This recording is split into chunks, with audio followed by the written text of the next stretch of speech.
अस्सलाम वालेकुम वरहमतुल्लाहि वबरकातुहू। यूट्यूब व्यूवर्स, आपको मम्स स्पाइस किचन में वेलकम करते हैं। आज मैं आपके साथ सर्दियों में बहुत ही शौक से खाए जाने वाला गजरेला की रेसिपी शेयर करूंगी। गजरेले की इस रेसिपी को बगैर दूध के तैयार करेंगे और बहुत ही मज़ेदार गजरेला ये तैयार होगा। सबसे पहले गाजरों को छीलकर कद्दूकश कर लेंगे। एक खुली कढ़ाई के अंदर सारी कद्दूकश की हुई गाजरें डाल दी हैं और इनको आपस में अच्छी तरह मिक्स कर दिया है।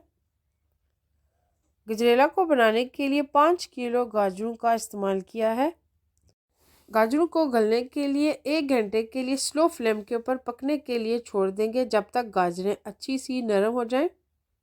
1 घंटे बाद गाजरों को चेक किया है। गाजरें बहुत ही अच्छी नरम हो चुकी हैं और गाजरों से थोड़ा पानी निकला है। अब गैस का फ्लेम हाई कर देंगे ताकि जो गाजरों से थोड़ा पानी निकला है वो अच्छी तरह से खुश्क हो जाए। हाई फ्लेम के ऊपर गाजरों का जो पानी निकला था अच्छी तरह से खुश्क हो गया है। अब इसके अंदर 300 ग्राम मक्खन डाला है और 1 चाय की चम्मच इलायची पाउडर शामिल किया है। मैंने इसके अंदर मक्खन का इस्तेमाल किया है। अगर आप इसके अंदर देसी घी डालना चाहते हैं तो देसी घी आप डाल सकते हैं। जो मक्खन का इस्तेमाल मैंने किया है उसमें और देसी घी में कोई फ़र्क नहीं है।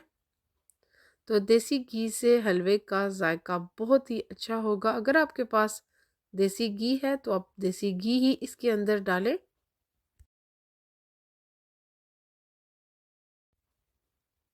अब इसके अंदर 300 ग्राम चीनी शामिल कर दी है। चीनी को अच्छी तरह मिक्स किया है और चीनी को थोड़ा थोड़ा करके इसके अंदर शामिल किया है और इसको हाई फ्लेम के ऊपर साथ साथ इसको भूनते जाएंगे।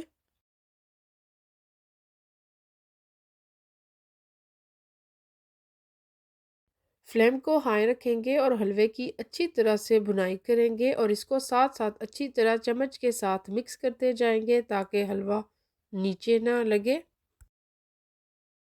हलवे की बहुत ही अच्छी बुनाई हो चुकी है और हलवे का रंग भी अब बदलना शुरू हो चुका है। इसका बहुत ही अच्छा रंग हलवे का हो चुका है। हलवे से तेल भी अभी थोड़ा निकलना शुरू हो चुका है, लेकिन इसका सारा तेल अभी अलहदा नहीं हुआ है। इसको थोड़ी देर और भुनेंगे। अगर आप इसके अंदर टेस्ट के लिए नमक डालना चाहते हैं तो डाल सकते हैं। हलवा अब तकरीबन तैयार हो चुका है। इसके ऊपर ड्राई कोकोनट डाले हैं। अगर आप इसको डालना चाहते हैं तो आप डाल सकते हैं, नहीं तो आप ड्राई कोकोनट को स्किप भी कर सकते हैं। इसके बाद अब इसमें कुछ किशमिश शामिल कर दिए हैं और हलवे के साथ किशमिश को थोड़ी देर के लिए पकाएंगे। किशमिश को पहले फ्राई नहीं किया तो हलवे के साथ थोड़ा इसको पका लें। गैस के फ्लेम को अब स्लो कर दिया है और जितने भी नट्स आपको पसंद हैं वो सारे नट्स आप इसके अंदर आप शामिल कर सकते हैं। आप देख सकते हैं कि तेल बहुत ही अच्छी तरह से अलहदा हो चुका है हलवे से। बगैर दूध के गाजर के ये हलवे की रेसिपी अब तैयार है और ये हलवा बहुत ही अच्छी तरह से भुन चुका है। गैस के फ्लेम को बंद कर दिया है। अब इसके अंदर खोया शामिल कर देंगे। खोया शामिल करके खोए को हलवे के साथ आहिस्ता आहिस्ता चम्मच के साथ मिक्स किया है और खोए को थोड़ा थोड़ा करके डाला है।